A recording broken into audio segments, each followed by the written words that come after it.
TBC Tamil News. டிபிசியின் தலைப்புச் செய்திகள்.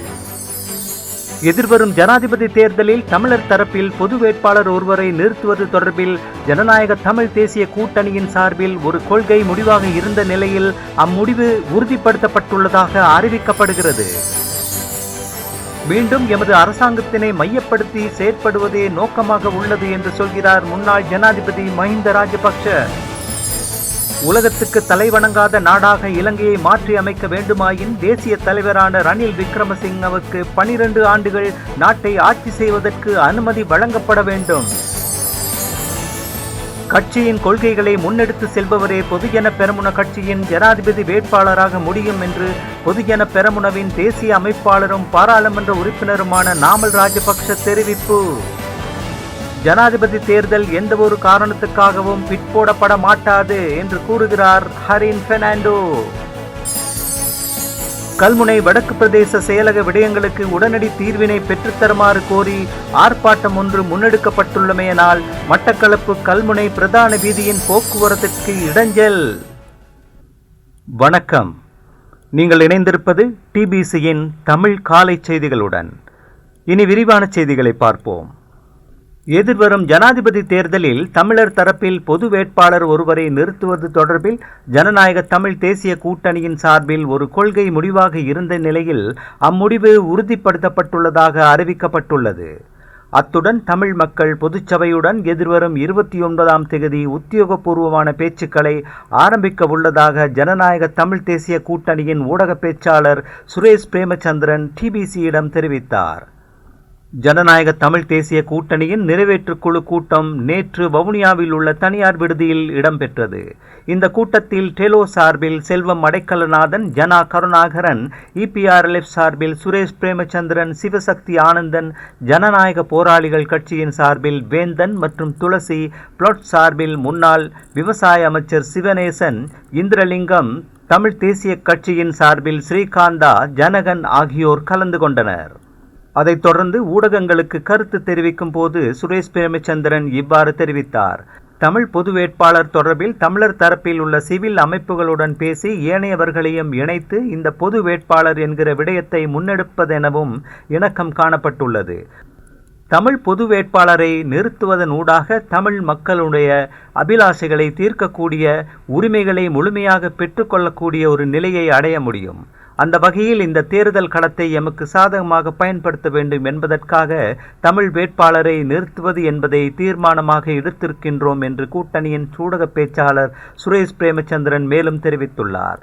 இதேவேளை ஜனநாயக தமிழ் தேசிய கூட்டணியின் கலந்துரையாடலின் போது தமிழ் பொது வேட்பாளர் ஒருவர் நிறுத்தப்பட்டு போட்டியிடும் போது அதனை ஒரு பொது வாக்கெடுப்பாக கருதி செயற்படுவதில்லை என்றும் அந்த விடயத்தில் கூடிய கரிசனைகளை கொள்ள வேண்டும் என்பது சம்பந்தமாகவும் கவனத்தில் கொள்ளப்பட்டதாக அதில் கலந்து கொண்ட பிரமுகர் ஒருவர் தெரிவித்துள்ளார். சிவில் அமைப்புகளின் கூட்டான தமிழ் மக்கள் பொதுச்சபை தமிழ் பொது வேட்பாளர் நிறுத்தப்பட்டு ஜனாதிபதி தேர்தல் ஒரு பொது வாக்கெடுப்பாக கருதப்பட வேண்டும் என்று வலியுறுத்தியுள்ளமை குறிப்பிடத்தக்கது.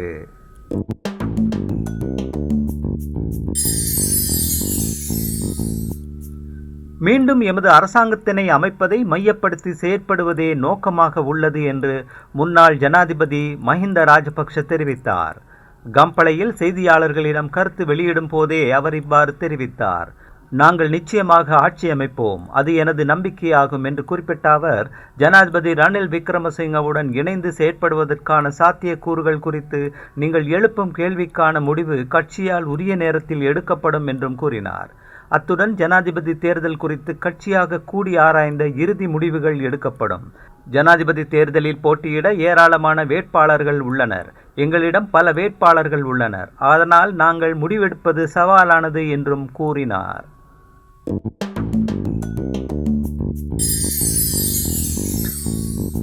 உலகத்துக்கு தலைவணங்காத நாடாக இலங்கையை மாற்றி அமைக்க வேண்டுமாயின் தேசிய தலைவரான ரணில் விக்ரமசிங்கவுக்கு 12 ஆண்டுகள் நாட்டை ஆட்சி செய்வதற்கு அனுமதி வழங்கப்பட வேண்டும். அவ்வாறு இல்லை என்றால் பிச்சை எடுக்கும் நிலைமை ஏற்படும் என்று ஐக்கிய தேசிய கட்சியின் தவிசாளரும் பாராளுமன்ற உறுப்பினருமான வஜிர அபேவர்தன எச்சரிக்கை விடுத்துள்ளார். காலியில் இடம்பெற்ற நிகழ்வில் கலந்து கொண்டு கருத்து வெளியிடும் போதே இவ்வாறு குறிப்பிட்ட அவர், உலகின் நாடுகள் வங்குரோத்து அடைந்த சந்தர்ப்பங்களில் அந்த நாடுகளை மீட்டெடுப்பதற்கு 8 முதல் 10 வருடங்களாகின்றன. இலங்கை கடன்களை மீளச் செலுத்தாமையினாலும் உலகத்துக்கு முகங்கொடுக்க முடியாத நிலையில் உள்ளது. கருத்துக்களை வெளிப்படுத்த முடியாதுள்ளது. எங்களது நாடு வங்குரோத்து நாடு என்று கூறுவார்கள் என்றும் சுட்டிக்காட்டினார். அத்துடன் ஜனாதிபதி ரணில் விக்ரமசிங்க இந்த மாத இறுதிக்குள் இந்த நிலையிலிருந்து நாட்டை மீட்டெடுப்பார் என்பதில் ஐயமில்லை. அதனை அவர் கட்டாயமாக செய்வார். அது தொடர்பில் அச்சமடைய தேவையில்லை என்றும் அவர் நம்பிக்கை வெளியிட்டார்.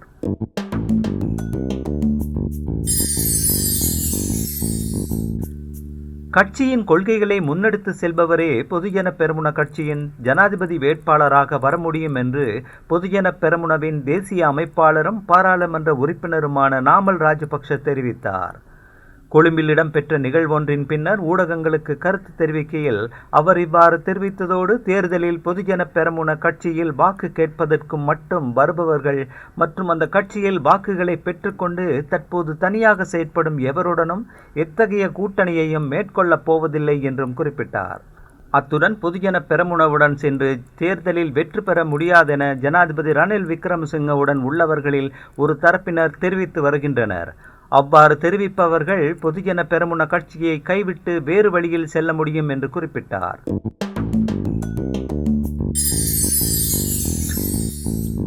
ஜனாதிபதி தேர்தல் எந்தவொரு காரணத்துக்காகவும் பிற்போடப்பட மாட்டாது என்பதை என்னால் நம்பிக்கையுடன் கூற முடியும் என்பதோடு, ரணில் விக்ரமசிங்க போட்டியிடுவார் என்றும் உறுதியாக தெரிவிக்கின்றேன் என்று அமைச்சர் ஹரின் பெர்னாண்டோ தெரிவித்தார்.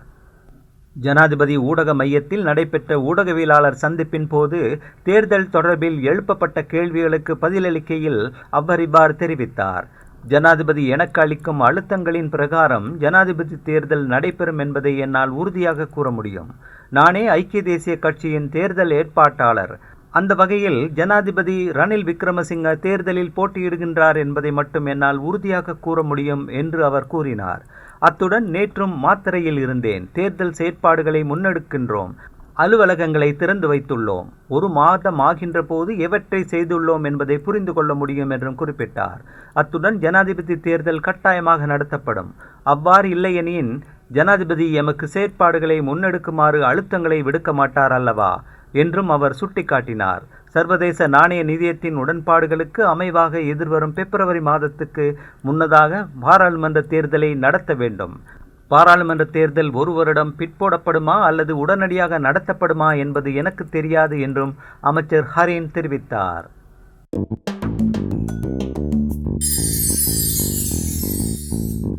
பாராளுமன்றத்தில் கடந்த 19ஆம் தேதி நடைபெற்ற விவாதத்தின் போது நீதியமைச்சர் நீதிமன்ற கட்டமைப்பு தொடர்பில் விமர்சித்து முன்வைத்த பொறுப்பற்ற கருத்துக்கள் நீதிமன்ற சுயாதீனத்தன்மைக்கு சவால் விடுப்பதாக இலங்கை மாவட்ட நீதிபதிகள் மற்றும் நீதிவான்களை உள்ளடக்கிய இலங்கை நீதி சேவைகள் சங்கம் தெரிவித்துள்ளது.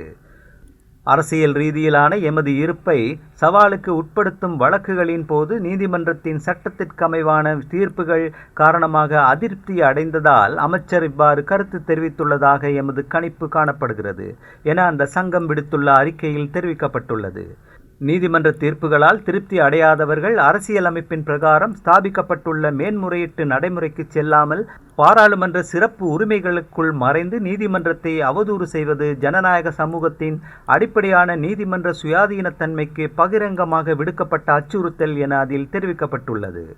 பக்கச்சார்பற்ற நீதிபதிகளின் நற்பெயருக்கு களங்கம் ஏற்படுத்துவதற்கான திட்டம் ஒன்று படிப்படியாக நடைமுறைப்படுத்தப்பட்டுள்ளதை தாம் அவதானிப்பதாக இலங்கை நீதி சேவைகள் சங்கம் தெரிவித்துள்ளது. நீதியமைச்சரின் இந்த கருத்துக்களின் இறுதி விளைவாக மக்களின் இறையாண்மை அதிகாரத்தை நடைமுறைப்படுத்தும் 3 முக்கிய நிறுவனங்கள் மீதான மக்களின் நம்பிக்கை அற்றுப்போவதை தவிர்க்க முடியாது என அந்த சங்கத்தின் அறிக்கையில் குறிப்பிடப்பட்டுள்ளது.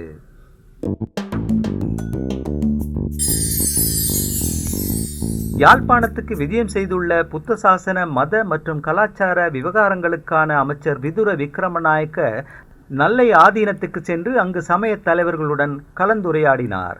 நல்லை ஆதீன குரு முதல்வர் சோமசுந்தர தேசிக ஞான சம்பந்த பரமாச்சாரிய சுவாமிகள் முன்னிலையில் இடம்பெற்ற இக்கலந்துரையாடலில் சிவபூமி அறக்கட்டளை அமைப்பாளர் கலாநிதி ஆறு திருமுருகன், ரிஷி தொண்டுநாத சுவாமிகள் ஆகியோரும் கலந்து கொண்டனர்.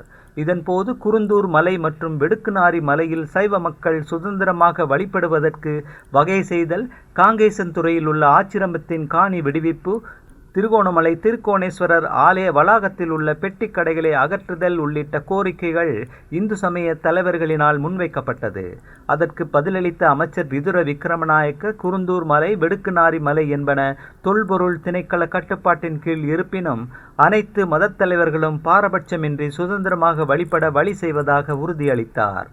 மேலும் திருகோணமலையில் உள்ள சிறு கடைகளை அகற்றல் மற்றும் காங்கேசன்துறையில் உள்ள சைவ ஆச்சிரமத்தின் காணி விடுவிப்பு தொடர்பிலும் பரிசீலிப்பதாக அவர் தெரிவித்தார்.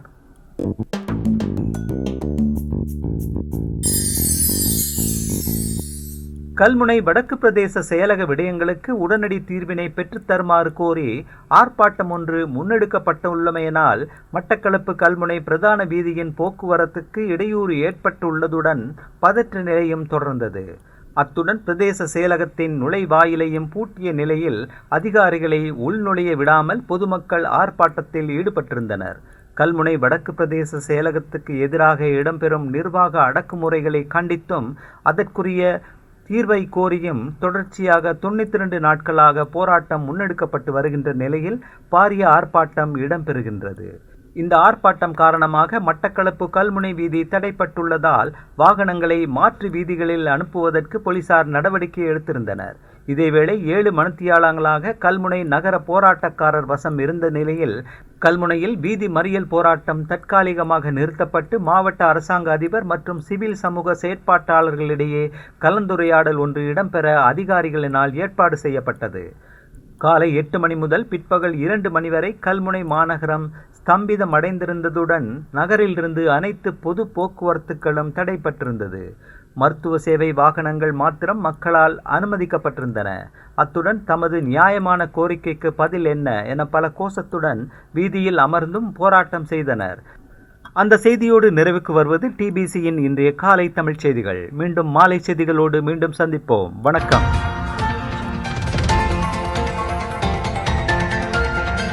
TBC Tamil News.